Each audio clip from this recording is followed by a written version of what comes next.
Welcome back, my friends. This is the third and final video teaching you how to attain emotional freedom. If you didn't watch the previous two videos, I highly recommend doing that. We covered three things, the only three ways to change. You can change how you feel, you can change how you act, or you can change what you believe. We talked about the self-fulfilling prophecy, which is changing your actions and your beliefs. In the last video, we covered emotion hacking, changing the way you feel. And in this video, we're gonna tie all three core components together so you can achieve emotional freedom. And if this is the first video you're watching, my name's Tyler the Hypnotist. I've hypnotized thousands of people the past 5 years to achieve emotional freedom. And I'm here to help you do the exact same thing. Now, the most important piece out of these three components is the emotional aspect, changing how you feel. And here's why this is the most important. The emotions are like the key ingredient to producing change, right? So if you want to change a belief, you need to think to how the belief was formed. If you formed the belief that you're not worthy of love, and you form this belief as like a 6-year-old, some shitty experience happened to you, your emotional state peaked in negative emotions, and you made that subconscious decision. In order to form a belief, you need to feel a spike of emotion. So we use the emotions to create new beliefs. We use the emotions to take the right actions. Our emotions act as a filtration system for the actions we take. Imagine an excited person telling you news versus a depressed person telling you news. Imagine a confident person delivering a speech and an anxious person delivering a speech. Just the emotions that prerequisite the same words that they'll be speaking creates a completely different experience. So if you want to achieve true internal freedom, you need to first master your emotions. Now, I previously used to preach that you should target the beliefs first. And that's not always true. You should identify the beliefs first, 100%. You should know what beliefs are holding you back. But if you're super anxious and you're trying to get rid of your anxiety, you will not be able to form the belief of being a person who is not anxious unless you reduce the emotion of anxiety first. You need to establish a new emotional baseline in order for the new belief to take place and in order for the right actions to happen. Now, I worked with this woman. I'm not going to share her name due to the nature of the story, but she was sexually abused by a family member when she was a teenager. And she grew up going through this same experience until she finally moved out when she was 19 years old. And going through those experiences, she formed a lot of shitty beliefs based on the negative emotions she experienced that are impacting her today. And they were impacting her when she found me. She naturally formed the belief that she's not good enough, because if she was, how could this happen to her? She formed the belief that she doesn't deserve love and that people are not to be trusted, men in particular. And those beliefs were negatively impacting her life and her relationships and the people she met up until she was 28 years old. Now, typically, if I were to work with someone like this, I need to change the beliefs. In order to make true change, I need to change the beliefs that they're not worthy and that they are not deserving of love. But I wasn't able to change those beliefs because she was at such a negative emotional baseline that the beliefs wouldn't stick. So for the session, instead of trying to change her beliefs or trying to change her actions in the relationships, we focused on one thing. We focused on changing her emotional baseline. And when that emotional baseline changed, the actions she took naturally changed. She found herself being attracted to the right people. And at the end of the session, when the emotional baseline was changed and she was feeling the way she deserved, we leveraged that emotional state to change the beliefs. Now, this was over 2 years ago at this point, and she is still living free with the right emotions in her life. And I believe she's been not married, but she's been dating the same person for about 1.5 years. which is awesome because before that, she was in and out of toxic relationships, and this guy seems really nice. Regardless, by focusing on the emotion, the actions and the beliefs changed afterwards. Now, I appreciate all the comments you guys have been leaving on the previous one-pagers. I have a few questions that popped up a lot, and I want to address them so you are clear on how to produce this change for yourself. The first question is, how do I make these changes? And that's a great question. You know that in order to create change, there's 3 ways to do it: your actions, your feelings, and your beliefs. But how do you actually go about changing your actions, your feelings, and your beliefs? I would recommend doing 2 things. Number 1 is to write down all the beliefs you can think of that are holding you back. After writing down all the beliefs you can think of that are holding you back, write down the emotion associated with that. Write down how you feel when that experience is happening. Then you have the beliefs, you have the emotions. Ask yourself, how do I feel now? Step 1 is to enter the right emotional state. And you can do that through any number of ways. You can do hypnosis sessions, hypnosis audios, you can meditate, you can do visualization of a time where you felt that way before. You can even do affirmations or looking in the mirror. There's a ton of ways to change your emotional state, but you need to be intentional about it. Once you are in the right emotional state, this is when affirmations work.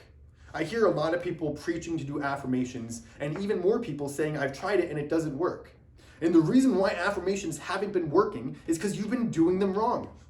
You've been trying to affirm, I am calm, I am peaceful, I am stress-free, when you're at the baseline of anxiety. No shit, they don't work. But when you are making the affirmations, I am calm, I am peaceful, I am free, and you are feeling at peace, and you are feeling calm, then the affirmations work, because then they feel real, and that's how it builds up to eventually form a belief. Someone also asked, will hypnosis work on me? Or rather, how do I know if hypnosis will work on me? And that's a great question. Now, most of you, if you're on this page, you have already experienced an anxiety release audio hypnosis session. So if you felt less stress after that session, then you know hypnosis will work for you. If you listen to it a second time and you found the second time you listened to it was even more powerful, then you know that hypnosis will work for you. If you're on this page and you haven't experienced that session, first of all, I highly recommend experiencing it. It's an amazing session. A lot of people have been getting great results. You can email me and ask for it if you don't have it already. But one thing you can do is a suggestibility test, and we'll do one real quick right now so you can see if hypnosis will work for you. Now, just to get started, hypnosis works on everyone. It's the avenue of hypnosis, which needs to be different for specific people. Anytime you make a change or form a belief, that process is hypnosis. So obviously you've been hypnotized because you have beliefs already formed.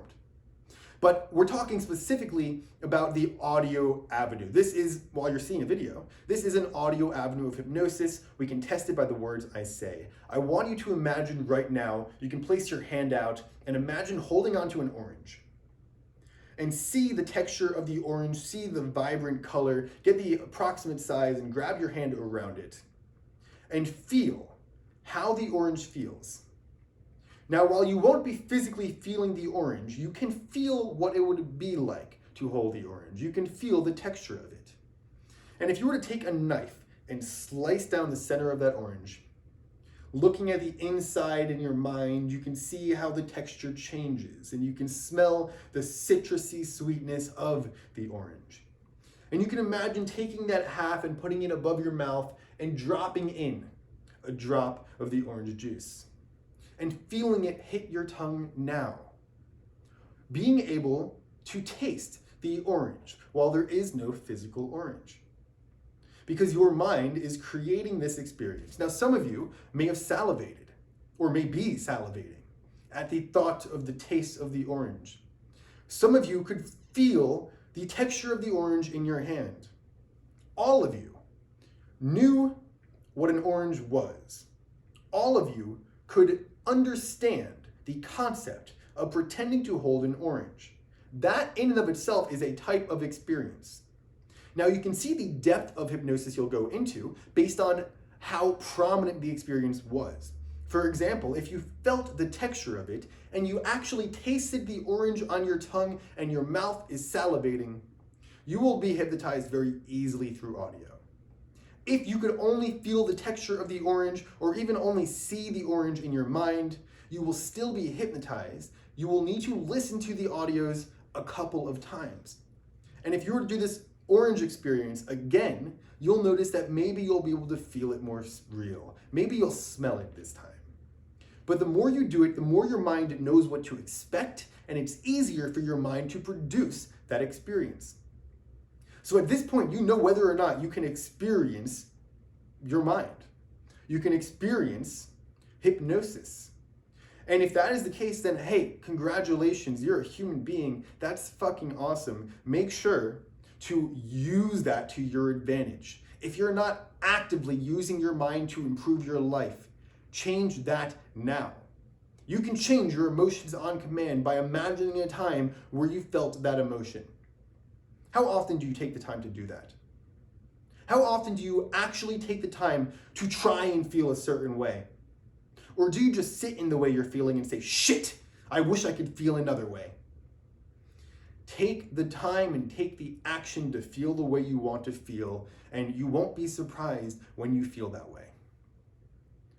Now, the last common question, the least common, the last common, I got 3 people asking me this. Do you have other audio hypnosis sessions besides stress relief? And the answer to that is yes. Yeah, I have an Audio Hypnosis Academy coming out soon. I have a ton of different audio sessions for that. That's not what this video is about. This video is about being able to change the 3 components to internal freedom: your actions, your beliefs, your emotions. To recap, you know that in order to change your actions and your beliefs, you need to step into the right emotion first. You also know how to produce that emotion, whether it is through some form of hypnosis, through meditation, visualization, or affirmations. You can create that emotion by being intentional about it now. And when you do this, and when every single day you are intentional about feeling the way you want to feel, you will start to feel that way more often. And the more intentional you are about feeling the way you want to feel, the more real the feelings will feel.